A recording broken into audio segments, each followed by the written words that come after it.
Na parábola O Grande Inquisidor, do romance Os Irmãos Karamazov, de Dostoiévski, o seu personagem Ivan Karamazov conta ao seu irmão Alyosha sobre uma possível volta de Jesus ao mundo dos viventes, e ele se encontrando com a população e também com o sacerdote que o interroga. Em determinado momento desse interrogatório que o condena, ao final das contas, esse sacerdote diz o seguinte, abre aspas, porquanto para o homem e para a sociedade humana, nunca houve nada mais insuportável do que a liberdade. Não há preocupação mais constante e torturante para o homem do que, estando livre, encontrar depressa a quem sujeitar-se. Fecha aspas. O que esse sacerdote diz para Jesus é: o tipo de liberdade que você propõe, as pessoas não aguentam. Por isso, elas depositaram essa liberdade aos nossos pés e nós garantimos a elas pão e circo. Você é livre? É sobre isso que nós vamos falar no vídeo de hoje.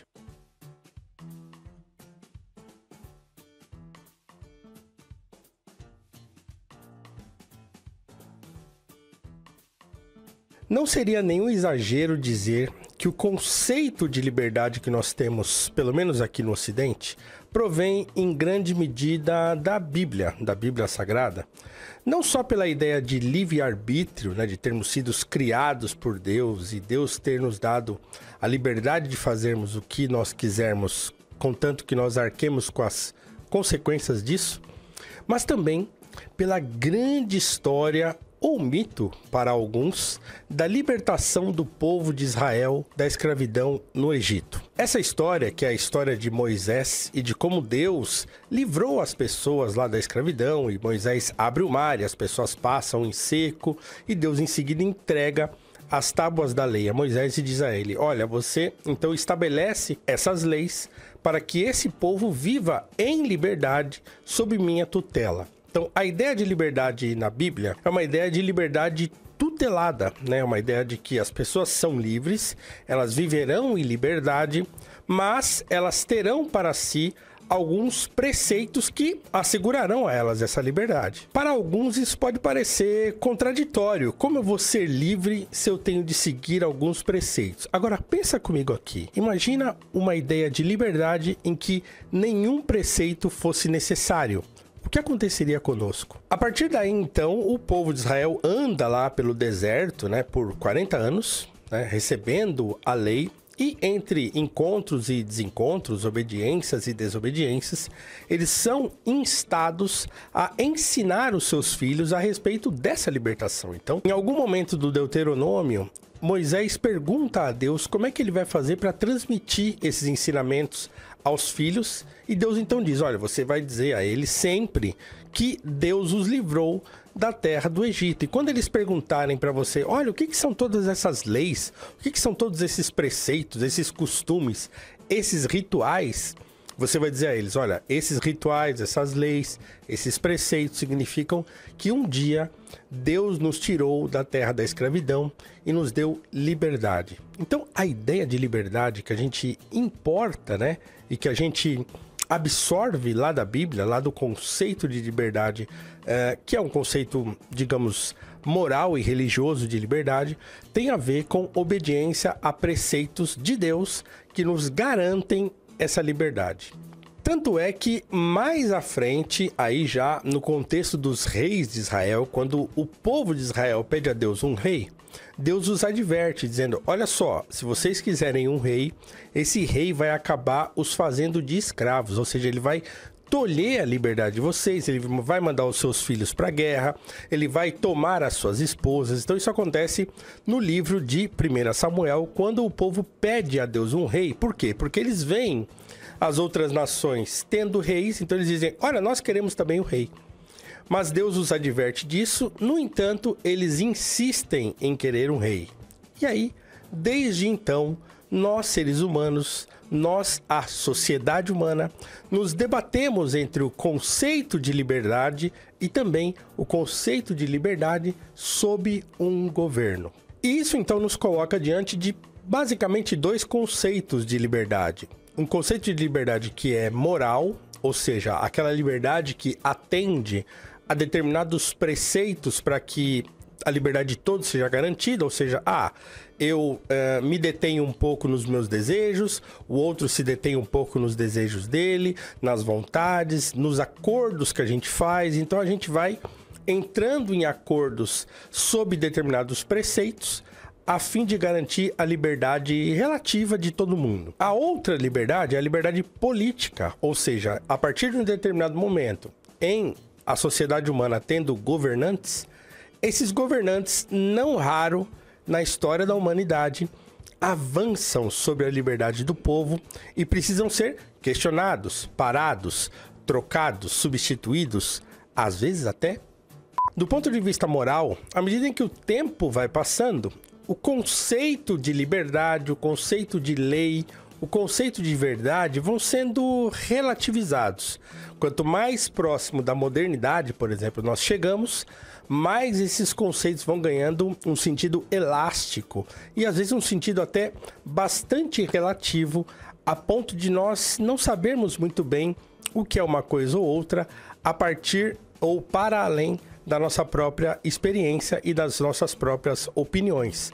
A modernidade, ela é calcada na relativização. Então, o que é moral hoje não era moral ontem. O que será moral amanhã talvez não seja moral hoje. E as pessoas relativizam isso o tempo todo, porque elas escolhem para si o que é bom, né, o que é ruim, e elas escolhem isso privativamente e não de uma maneira geral. E é claro que isso tende a tornar a nossa vida muito mais conflituosa nos tempos atuais. O problema disso é que na modernidade, a nossa ideia de liberdade, de verdade, de moral até, vai sendo de tal modo relativizada que ela pode inclusive servir às pessoas e aos governos, né, a quem tem poder não só de convencimento, mas poder real de não só manipular, mas também de conduzir a sociedade, de implantar o seu conceito de liberdade, o seu conceito de verdade, o seu conceito de justiça, o seu conceito de democracia. Por exemplo, democracia no sentido clássico, para Platão e para Aristóteles, por exemplo, tratava-se de um governo ruim. Para Platão, a democracia suscitaria ou suscita a tirania, né? Porque um governo onde todos governam, a oportunidade de aparecer um governante tirânico é muito alta.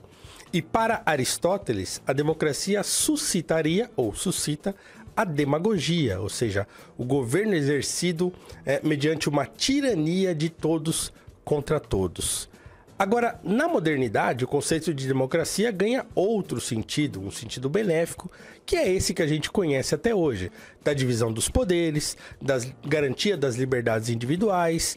No entanto, quando a gente pensa na democracia que nós temos hoje, será que o conceito de Platão e de Aristóteles não sobreviveu? Não é à toa que governos ditatoriais e também oligarquias pelo mundo usam o conceito de democracia para exercer poder sobre as pessoas.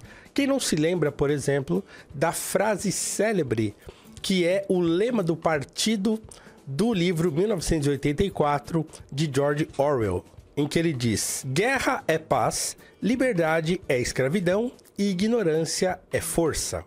Ou seja, todo o conceito de liberdade aqui perpassa todo o livro que tem uma tirania crudelíssima acontecendo, né, é em cima da ideia de liberdade. O Partido Comunista Chinês, o Partido Cubano, esses partidos comunistas todos, né, eles carregam em si mesmos a ideia de liberdade, só que é uma ideia de liberdade para que o partido exerça poder sobre as pessoas. Estamos falando de tiranias, mas e nas democracias legítimas? Será que isso também acontece ou não? Será que nós somos livres politicamente ou não somos livres politicamente? Quando nós olhamos para a democracia brasileira nos tempos atuais, o que nós pensamos da liberdade? Nós somos moralmente livres? Nós temos liberdade de dizer aquilo que nós queremos, nós temos liberdade de fazer aquilo que nós queremos, nós temos liberdade de ter o emprego que nós desejamos, de termos os bens que nós desejamos, nós temos espaço e oportunidade social de conquistarmos as nossas coisas, nós temos alguma garantia de que essa liberdade é possível Ou nós vivemos amordaçados, ou nós vivemos presos e nem percebemos?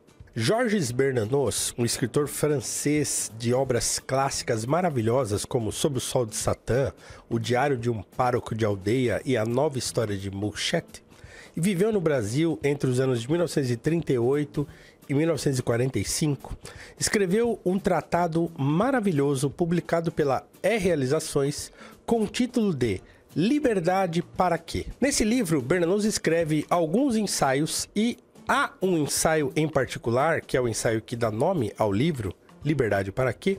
Em que ele questiona o conceito de liberdade tanto dos regimes autoritários quanto dos regimes democráticos, dos regimes que a gente hoje chamaria de regimes capitalistas. Peraí, eu tô falando um negócio aqui, mas eu acho que é melhor deixar isso pro vídeo que vem, né? Eu acho que eu vou cortar essa parte do Bernanos e vou deixar pro próximo. Ah, tá, você vai incluir isso aí? Então tá, né? Diante do que nós vemos, você é livre?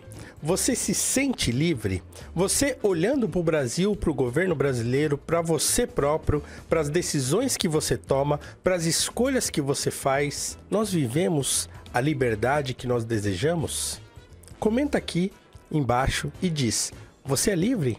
E a gente se vê então para mais explicações no próximo vídeo. Um beijo, um abraço e até mais.